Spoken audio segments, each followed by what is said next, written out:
ಗುರುಭ್ಯೋ ನಮಃ. ಇಲ್ಲಿ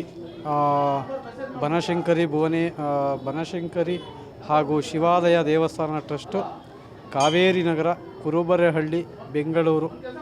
ಇಲ್ಲಿನ ಮೂಲ ವಿಶೇಷತೆ ಏನೆಂದರೆ, ಇಲ್ಲಿ ಮೂಲತಃ ನಂಜುಂಡೇಶ್ವರ ಸ್ವಾಮಿಯವರು ಹಾಗೆ ಅವರ ಜೊತೆಗೂಡಿ ವಿಘ್ನ ವಿನಾಯಕನಾದಂತಹ ವಿಘ್ನೇಶ್ವರ ಸ್ವಾಮಿಯವರು ಹಾಗೆ ಕನ್ನಡ ಮಾತೆಯಾದಂತಹ ಭುವನೇಶ್ವರಿ ತಾಯಿಯವರು, ಕದಂಬರ ಕುಲಮಾತೆಯಾದಂತಹ ಬನಶಂಕರಿ ತಾಯಿಯವರು ಹಾಗೆ ಸದ್ಗುರುಗಳಾದಂತಹ ಸಾಯಿನಾಥರ ಸನ್ನಿಧಿಯಾಗಿರುತ್ತೆ ನಮ್ಮ ದೇವಾಲಯ. ಹಾಗೂ ಈ ದೇವಾಲಯವು 30 ವರ್ಷಗಳ ಇತಿಹಾಸವನ್ನು ಹೊಂದಿದೆ.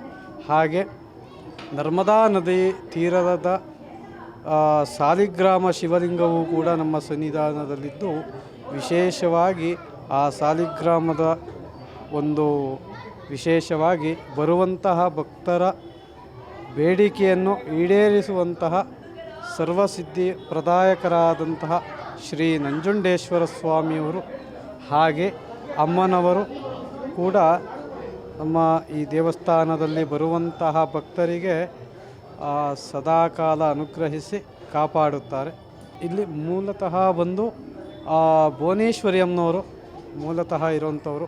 ನಂತರದಲ್ಲಿ ಭಕ್ತಾದಿಗಳಿಗೆ ಪ್ರೇರಣೆಯಾಗಿ ನಮ್ಮ ಅಧ್ಯಕ್ಷರಾದಂತಹ ಕುಮಾರ್ ಸರ್ ಅವರಿಗೆ ಹಾಗೂ ಇಲ್ಲಿನ ಯುವ ಪೀಳಿಗೆಯವರಿಗೆ ಪ್ರೇರಣೆಯಾಗಿ ಇಲ್ಲಿ ಒಂದು ಗಣಪತಿಯನ್ನು ಹಾಗೆ ಶಿವಲಿಂಗವನ್ನು, ಅಂದರೆ ಈ ಭಾಗದಲ್ಲಿ ಅತಿ ಹೆಚ್ಚಾಗಿ ನಂಜುಂಡೇಶ್ವರ ಸ್ವಾಮಿಯವರ ಒಕ್ಕಲು, ಅಂದರೆ ಸ್ವಾಮಿಯವರ ಭಕ್ತರು ಇರೋದರಿಂದ ಈ ಭಾಗದಲ್ಲಿ ಒಂದು ನಂಜುಂಡೇಶ್ವರ ಸ್ವಾಮಿಯವರ ಪ್ರತಿಷ್ಠಾಪನೆ ಮಾಡಬೇಕು ಅಂತ ಪ್ರೇರಣೆಯಾಗಿ ನಮ್ಮ ದೇವಸ್ಥಾನದ ಅಧ್ಯಕ್ಷರಾದಂತಹ ಕುಮಾರ್ ಸರ್ ಅವರು ಹಾಗೆ ಯುವಕರ ಬಳಗದೊಂದಿಗೆ ಮಹಾಗಣಪತಿಯನ್ನು ಹಾಗೆ ನಂಜುಂಡೇಶ್ವರ ಸ್ವಾಮಿಯವರನ್ನು ಹಾಗೆ ಬನಶಂಕರಿ ತಾಯಿಯರನ್ನು ಪ್ರತಿಷ್ಠಾಪನೆ ಆಯಿತು.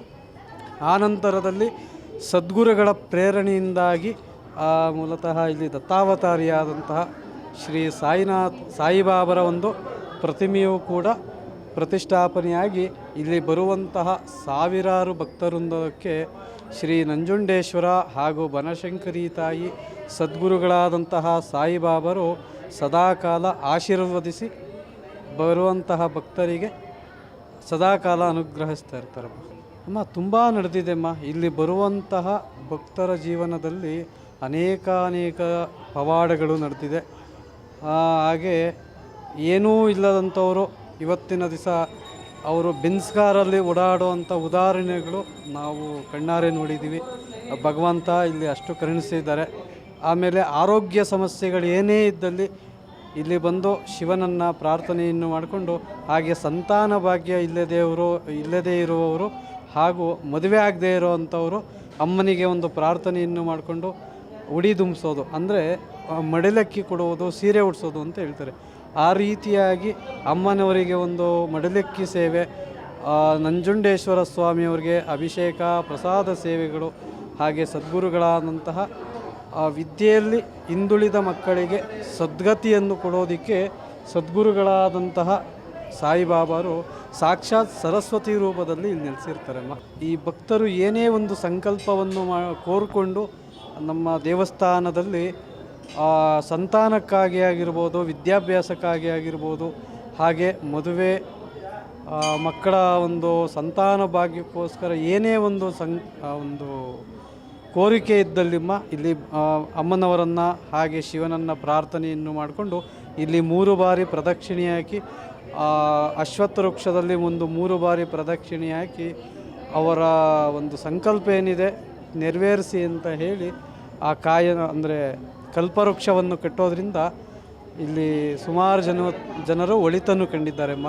ಹೀಗೆ ಕೆಲವು ದಿನಗಳ ಹಿಂದೆ ಯಾರೋ ಒಬ್ಬರು ಬಂದು ನಮ್ಮ ತಂದೆಯವರು ICUಯಲ್ಲಿದ್ದಾರೆ, ಕ್ಯಾನ್ಸರು ತುಂಬ ಒಂದು ಕ್ರಿಟಿಕಲ್ ಆಗಿದೆ ಸ್ವಾಮಿ ಅಂತ ಹೇಳಿದಾಗ, ನಾವು ಆ ಕಾಯನ್ನು ಕಟ್ಟಿ ಅವರು ಹುಷಾರಾದ ಮೇಲೆ ಕರ್ಕೊಬಂದು ಒಂದು ಪೂಜೆ ಕೊಟ್ಟು ಹೋಗಿ ಅಂದಾಗ ಅವರು ಪೂರ್ಣ ಗುಣಮುಖರಾಗಿ ಇವತ್ತಿಗೂ ನಮ್ಮ ದೇವಸ್ಥಾನಕ್ಕೆ ಬಂದು ಹೋಗ್ತಾ ಇದ್ದಾರೆ ಅಮ್ಮ. ಅಮ್ಮ, ನಮ್ಮ ಹೆಸರು ಹರ್ಷ ವಿಷ್ಣು ಅಂತ. ನಾವು ಇಲ್ಲಿ ಈ ಬನಶಂಕರಿ ಶಿವಾಲಯ ದೇವಸ್ಥಾನಕ್ಕೆ ಪ್ರಧಾನ ಅರ್ಚಕರಮ್ಮ. ಈ ಸಾಲಿಗ್ರಾಮ ಸುಮಾರು ನಾವು ತಂದು 6 ತಿಂಗಳಾಯಿತು.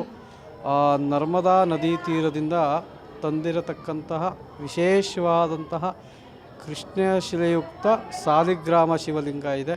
ಸೊ ಆ ಶಿವಲಿಂಗದ ವಿಶೇಷತೆ ಏನಂದರೆ, ಆ ಸ್ವಾಮಿಯವರಿಗೆ ಪ್ರತಿದಿನವೂ ಕೂಡ ವಿಶೇಷವಾಗಿ ಪಂಚಾಮೃತಾಭಿಷೇಕ ಹಾಗೂ ರುದ್ರಾಭಿಷೇಕ ನಡೆಯುತ್ತೆ. ಹಾಗೂ ಡೈಲಿ ನೈವೇದ್ಯ ಇರುತ್ತೆ, ಅಂದರೆ ಪ್ರಸಾದಗಳಿರುತ್ತೆ.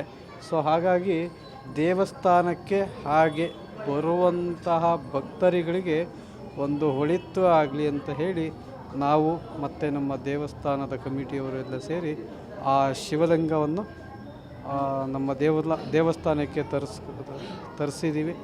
ಹಾಗೂ ಆ ಶಿವಲಿಂಗದಿಂದ ಇದುವರೆಗೂ ಆ ಪ್ರಸಾದವನ್ನು ತಗೊಂಡಿರ್ತಕ್ಕಂಥವರು ಸೊ ಎಲ್ಲ ಒಂದು ಸಮಸ್ಯೆಗಳಿಲ್ಲ, ಎಷ್ಟೇ ಕಷ್ಟವಾದಂಥ ಸಮಸ್ಯೆ ಇದ್ರೂ ಅವೆಲ್ಲ ಕ್ಷೀಣಿಸಿ ಹೋಗುತ್ತೆಮ್ಮ. ತುಂಬ ವಿಶೇಷವಾದಂತಹ ಸಾಲಿಗ್ರಾಮ ಶಿವಲಿಂಗ ಇರೋದರಿಂದ ತುಂಬ ಒಳ್ಳೆಯದು.